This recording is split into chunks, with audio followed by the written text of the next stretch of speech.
de part avant de toucher l'assurance emploi, et nous avons facilité l'accès à l'assurance emploi. Comme je l'ai dit et répété, mon gouvernement va utiliser chaque dollar tiré de nos contre-tarifs pour soutenir les travailleurs canadiens tant et aussi longtemps que cette guerre commerciale perdure. Nous allons aussi appuyer les entreprises canadiennes. Nous avons reporté les paiements d'impôts sur le revenu ainsi que les versements de la TPS et de la TVH pour les entreprises. Nous avons mis en place de nouvelles mesures pour leur fournir de liquidité, une aide financière importante qui va aider nos entreprises à braver cette tempête. Et nous avons augmenté le financement des agences de développement régionales. Fighting back against U.S. tariffs and protecting our workers are our most immediate priorities. But they are not sufficient. Our task as a nation in the coming weeks and months and years is to think bigger and to act bigger. We can draw strength right now from each other. From Canadians who are supporting local businesses, Canadians who are buying Canadian, Canadians who are changing their travel plans, and Canadians who are helping each other as neighbors. We are powerful when we act together. From providing refuge to stranded passengers in Gander to fighting forest fires in California, Canadians have done extraordinary things for Americans when they needed it most. Now, more than ever, we need to do extraordinary things for ourselves. We will need to do things previously thought impossible at speeds we haven't seen in generations. Breaking down internal trade barriers so that we can have one Canadian economy, not 13. Making Canada more productive and competitive. Building things in this country again. Millions more homes. Building clean and conventional energy. Building more public transport, more mines, more assembly lines. Building new trade corridors with reliable partners. Building a Canada that works for everyone. A Canada that everyone can afford. A Canada worthy of its people. Last week, I met a teacher from Glen Williams Public School in Georgetown, Ontario. And she told me about a routine assignment, that she had given to her 9- and 10-year-olds. And the children were asked to describe their dreams for Canada. So some kids wrote about a country free of poverty, others dreamt of clean air and water, or a place where everyone enjoyed equal rights, dignity, and respect. These are what we all want for ourselves and for each other. But many also wrote about tariffs and threats to our sovereignty, words that I hadn't met at that age. And I'm going to quote one which is representative. I dream of a safe, a kind, and a clean Canada. A Canada that is not the U.S.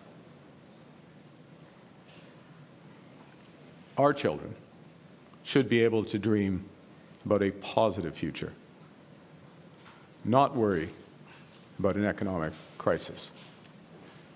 Les Canadiens et Canadiennes sont inquiets, et c'est normal quand il y a des grands changements. Ce n'est pas nous qui avons changé. Nous sommes restés les mêmes fiables, fiers et forts. Nous vivons dans un nouveau monde, et ça vient avec nouveaux défis.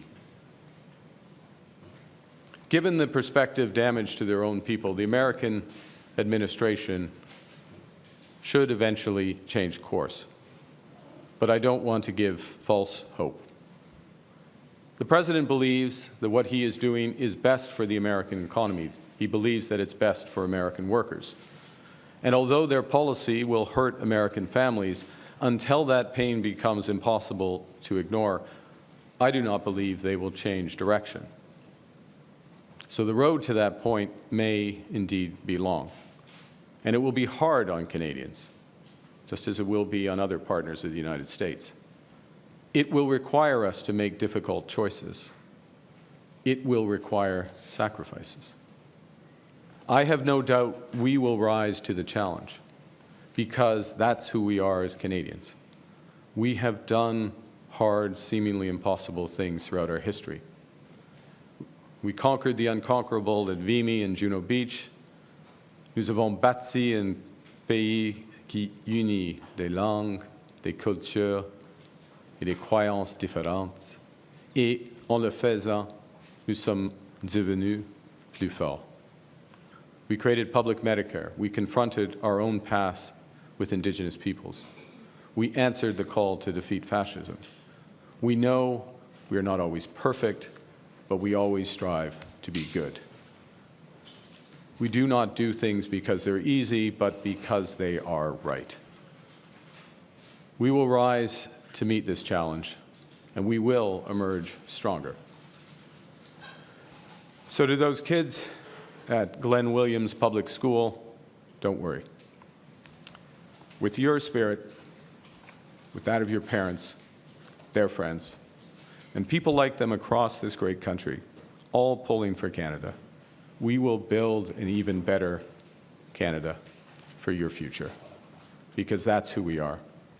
We are Canada. Canada strong, un Canada fort.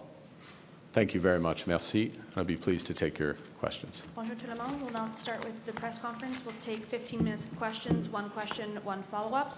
On a 15 minutes, une question, et suivi. Laurence. Merci. Bonjour, M. Carney. Laurence Martin de Radio-Canada. Il n'y a pas eu de recul, vous l'avez dit, hein, il n'y a pas eu de recul de M. Trump sur les tarifs déjà annoncés pour le Canada, comme sur le secteur de l'auto. Est-ce que ça veut dire que votre appel avec M. Trump la semaine dernière, finalement, n'a pas été si productif que ça?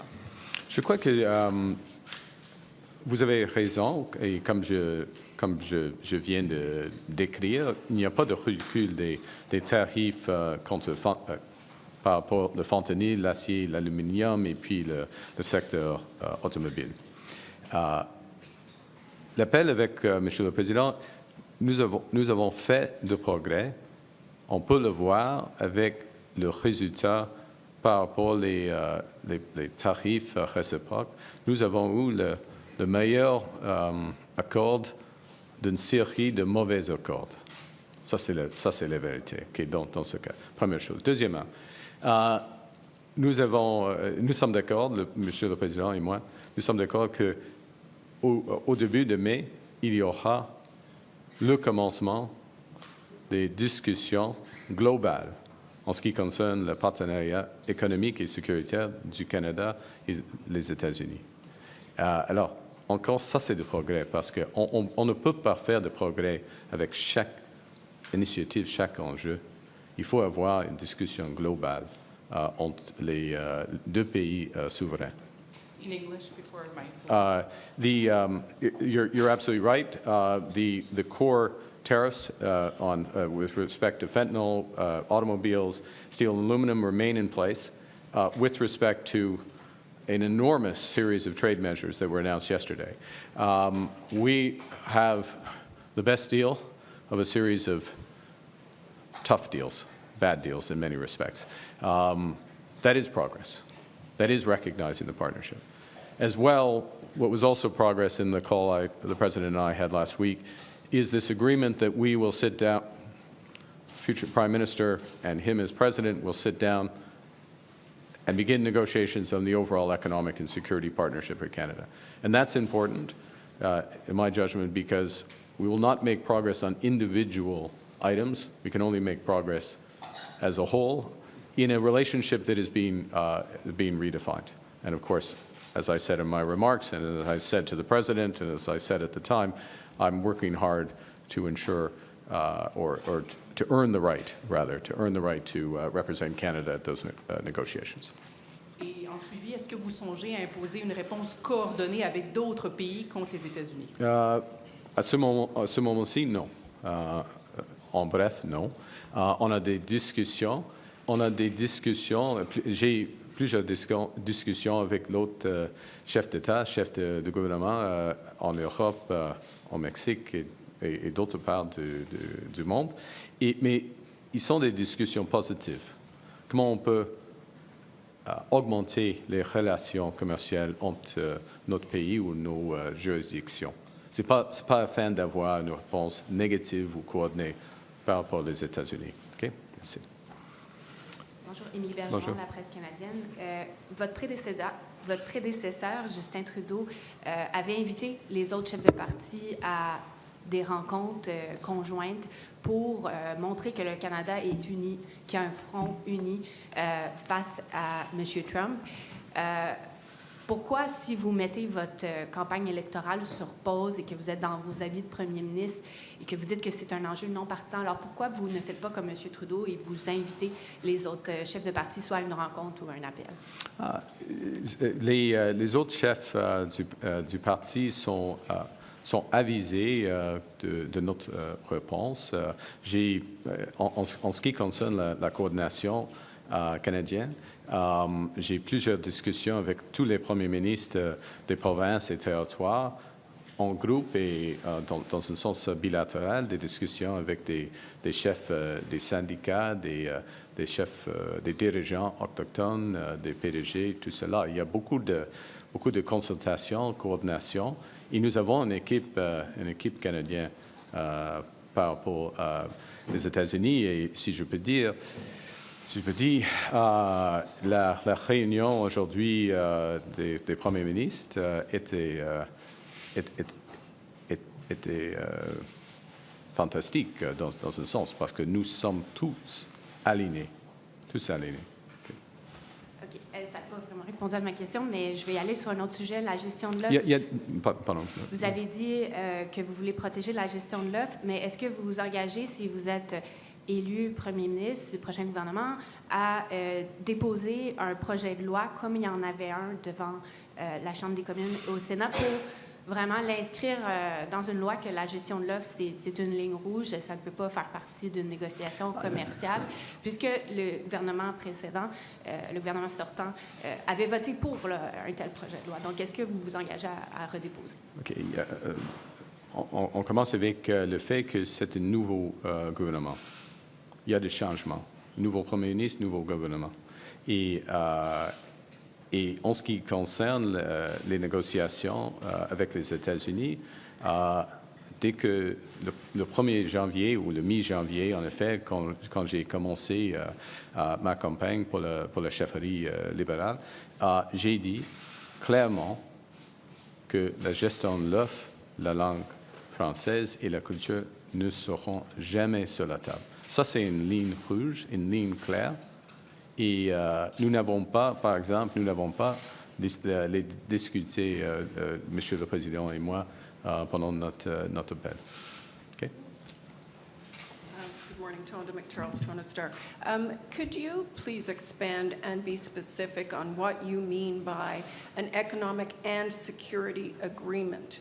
Is that a new CUSMA, or is that some other deal that renegotiates NORAD or some other broader security agreement? So it's, from our perspective, if I may, that there have been so many, I would say from our perspective as government, my personal perspective, also from the perspective of workers, businesses, investors, Canadians, there have been so many violations, outright violations of CUSMA.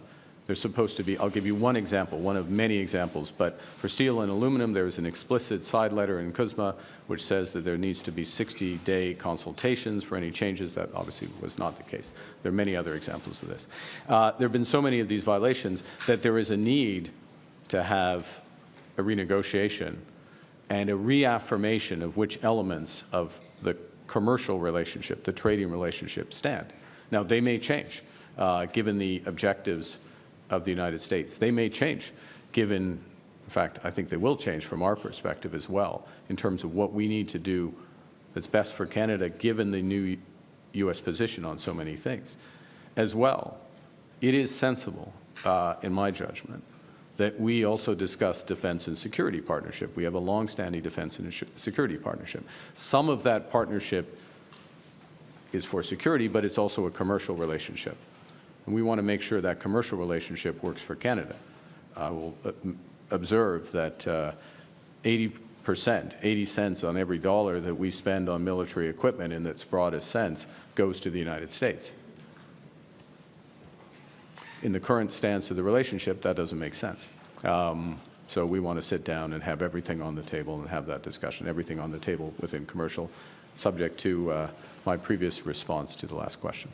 So I understand that not to be all balled up in one agreement, separate agreements, but in the future negotiation then, I want to understand what you take from President Trump's 12% reciprocal tariff, sort of that he has hanging over Canada, even if he lifts the border tariffs you call unjustified. So I think there are several things, if I may, and it's hard to predict all elements of this, but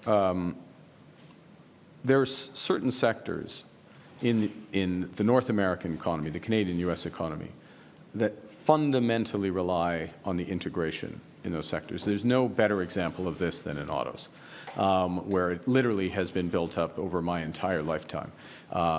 And that the competitive threat in North America is from Asia, not within North America. And it will become our judgment, and the judgment, I would say, of virtually everybody who works in the auto industry, virtually everyone, not everyone, not the UAW apparently, but I think they're going to find out, that this is going to damage the U.S. auto industry as well as the Canadian auto industry.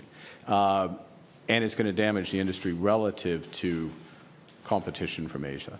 So when there's that discussion, the question, part of the discussion is going to be, how do we put back together elements of that integration? And if it's not going to come, how are we going to act in Canada? And we're going to do this, elements of this anyways, if my government is elected, which is to build a true Made in Canada strategy that makes us much more resilient with the U.S. So, Tonda, I can't pre-wire all those discussions, but what I know is that trying to have a discussion, given the scale of ambition of the United States, given all the measures they've taken, not just against Canada, but against the whole world, that we are not going to make progress if we try to focus on only one issue. We need to reset the overall relationship. We need to set the boundaries around that, where we're going to work together, reestablish confidence, first and foremost for Canadian workers and their families, so that they know where their careers are, where their jobs are, and then more broadly for investors in business. Okay? Thank you. Good morning, Prime Minister. Jillian Piper with Global News. Are you planning to have another phone call with President Donald Trump to discuss these tariffs? If it's appropriate, we will. We agreed that we would, when we last spoke, that we would talk as needed over the coming weeks. So it may happen. There's not one scheduled, and as I said, I'll just reiterate, when we spoke, I did advise the President that we would be retaliating against the auto tariffs. We were going to wait to see what happened with these reciprocal tariffs that were announced yesterday. We have taken a very focused, calibrated response, balanced response, one that creates incentives for the automakers. So as appropriate, we will speak. I'm very conscious, we're very conscious that there are additional measures likely to come in other sectors, including forest products, pharmaceuticals, and others. You said previously that the relationship that Canada had with the United States is now over. Is the U.S. still our ally? The U.S. Absolutely. Look, the U.S. is absolutely our ally. It's our ally in security and defense partnerships. It's our most important security ally. For example, it's still, even with these tariffs, the largest trading partners. The point I made last week, the point I made again today, is part of what our relationship has been based on, though, has been a degree of integration between our economies, our trade becoming closer and closer together. That is over. I mean, we saw that that was ending a while ago. It's now emphatic. I think the world is learning that that is over. That creates real challenges for us. We're not sugarcoating it. We're absolutely clear about that. It also, though, creates an enormous opportunity for a country like Canada, which has virtually everything that the world wants, has a lot of things that the U.S. wants, and they're going to find out how much they want it with these tariffs. So we have virtually everything the world wants. And when I talk to leaders in Europe, when I talk to the Mexican president, they want to work with us. They want to cooperate with us. And I'll say one other thing, if I may, and then hand, which is one of the things, and I'll go back to Team Canada, Premier Smith, Premier Moe, Monsieur le Premier Ministre Legault, all of those premiers in the very short term either have just gone on major trade initiatives to Europe in some cases, or about to go to trade missions in Asia. That's the Team Canada approach. That's the coordinated approach that we need. And I think Canadians, again, not sugarcoating the challenges, but can be very encouraged about the sense of purpose and action at different levels to move forward. Enfin, les alliés ou oh, oui, les États-Unis, bien sûr, les États-Unis est encore un allié du Canada. Les États-Unis, c'est notre allié la plus importante en ce qui concerne les matières de sécurité et de la défense, par exemple. Mais le monde change. OK. Ashley, please. Ashley Burke, CBC News. Good morning. You have talked about this, the old relationship when it comes to the tight military and security cooperation being over. So what exactly are you picturing, and what does that mean for NORAD? Well, first and foremost, what I've emphasized has been the commercial relationship, the trading relationship, and the direction of that relationship. It was only a few months ago that many responded to the initial U.S. tariffs and discussions of tariffs by saying, this was not me, to be clear, but some prominent Canadians said, well, we should have a customs union with the United States. We should become closer to the United States. It's clear that that strategy has tremendous risks, would be misguided, in my view, and misguided and create tremendous risk. There may be certain sectors where that's the case, but as an overall approach, that view, that relationship's over. As I just said, our military and security relationship is still, with the United States, is still our most important one, without question. So I didn't declare the end of that, and I'm not declaring the end of that. What I have emphasized, and my government has taken action on, is diversifying and reinforcing other aspects of our security partnership. So we signed a major defense agreement with Australia, over-the-horizon radar. My trips to Paris and London were partly about deepening our security partnerships with those countries. We're looking on diversification in terms of maritime procurement and other aspects of procurement. We're reviewing the F-35 fighters to make sure that that's the right approach for the country going forward, given the other considerations. Last question. Yeah. You talked about how long and hard the road could be for Canadians if Mr. Trump keeps these tariffs in place. How long and hard, and is Canada headed towards a recession? Well, look,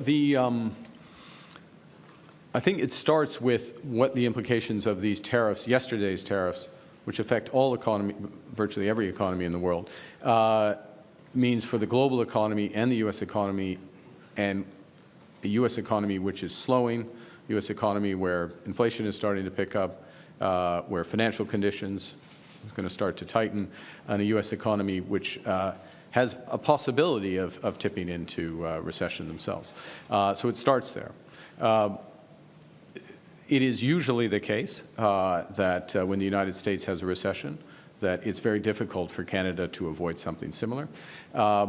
There's been exceptions to that. With the financial crisis, 2008-9, when I was governor, we avoided a recession.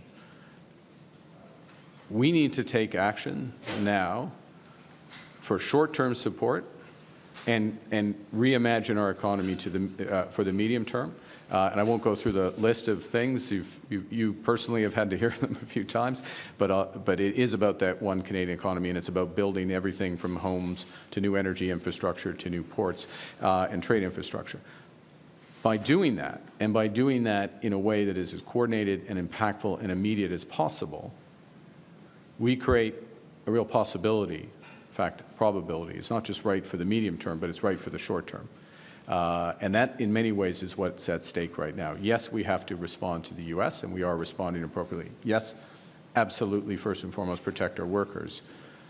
But we need to do much more than that, which is to build this economy. And in doing that, we can avoid the slowdown that is coming. Well, we can do better than the United States. That's my point. We can do better than the United States. Exactly where that comes out depends on how much damage they do to their economy. Thanks, everyone. That En concludes. français, sur le dernier aspect,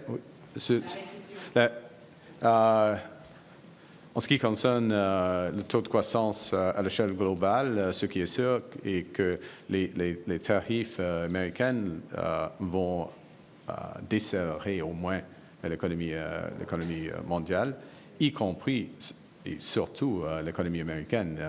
Et à ce moment-ci, l'économie américaine ralentit et l'inflation aux États-Unis augmente. Alors, c'est une combinaison très difficile pour eux. Et c'est avant d'avoir des grands tarifs.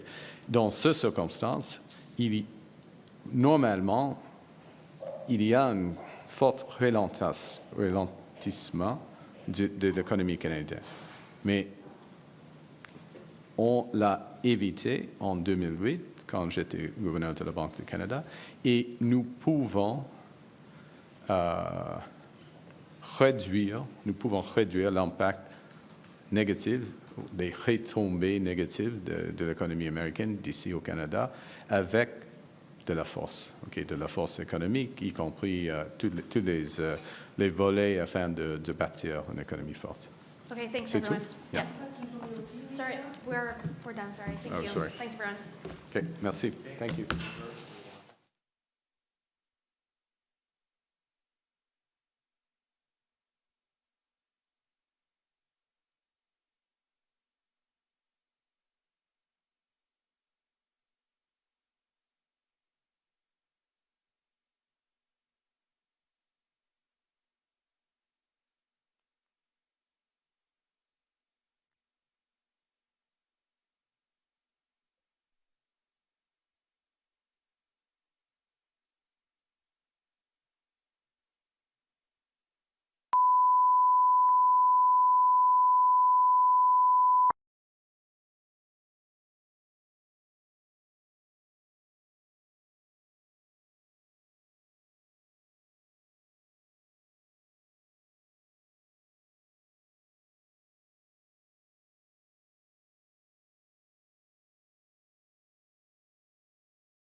Good morning, everyone. Bonjour tout le monde. Bonjour.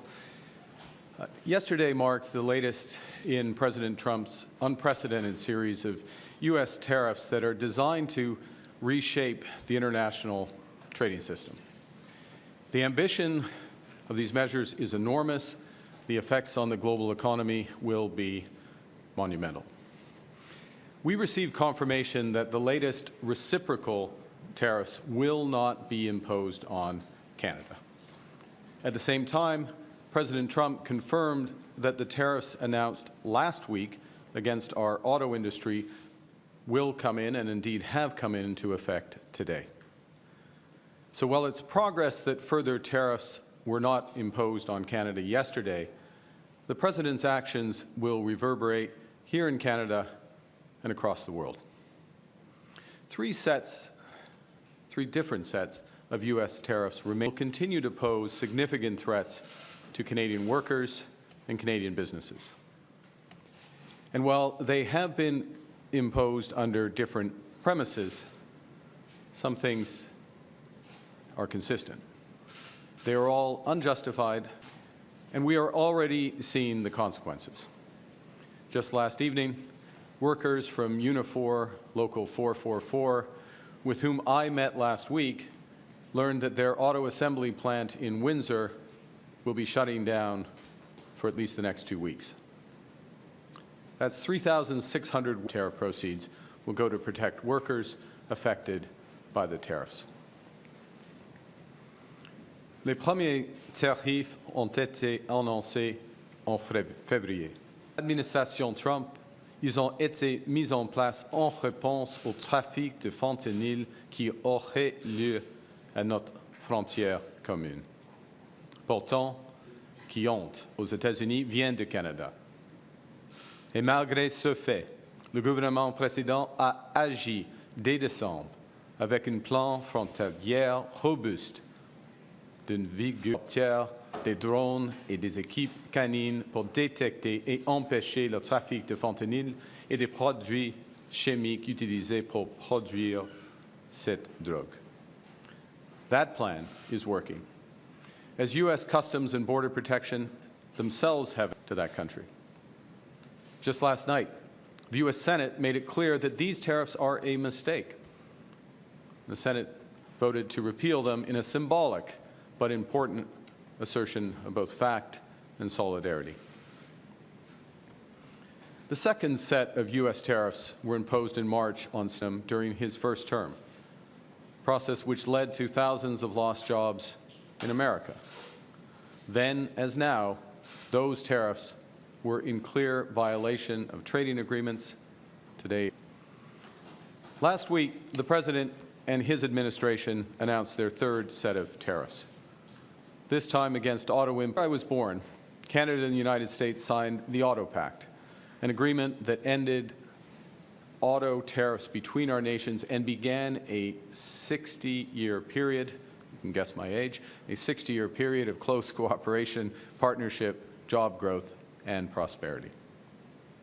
And that era has now ended unless the United States and Canada can agree on a new comprehensive approach. Yesterday's actions by the U.S. administration, while not specifically targeting Canada, will rupture the global economy and adversely affect global economic growth. The global economy is fundamentally different today than it was yesterday. The system of global trade anchored on the United States that Canada has relied on since the end of the Second World War, period when the United States embraced the mantle of global economic leadership, when it forged alliances rooted in trust and mutual respect, and championed the free and open exchange of goods and services, is over. Well, this ministre des Provinces et Territoires pour la troisième fois en autant de semaines. Nous sommes unis. Nous sommes déterminés. As I told President Trump during our call last week, Canada will